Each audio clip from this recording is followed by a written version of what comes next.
बिल्वच्या मित्राला त्याच्या शाळेमध्ये मिळालेलं हे काही कॅन्ड फूड आणि फूड पॅकेट्स आहेत.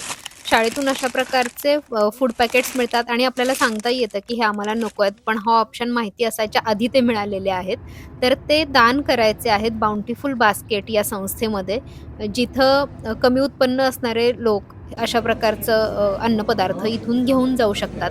तर या बाउंटिफुल बास्केट नावाच्या संस्थेत बेसिक औषधंसुद्धा मिळतात, भाज्या मिळतात किंवा घरात लागणाऱ्या काही-काही किराणा सामानातल्या गोष्टी असतात, जसं की तेल वगैरे, त्या सगळ्या गोष्टी इथे मिळतात. सॅनिटरी नॅपकिन्स मिळतात आणि हे सगळं फ्री आहे.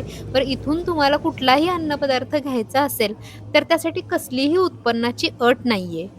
तिथल्या मॅनेजरनी सांगितलं, की उपासमारीची समस्या सोडवण्यासाठी आम्ही उचललेलं हे पाऊल आहे आणि खरंच ज्यांना 2 वेळच्या जेवणाचा प्रश्न आहे, अशी माणसं इथं येऊन याचा लाभ घेतात, जरी उत्पन्नाची कुठलीही अट नसली तरीसुद्धा.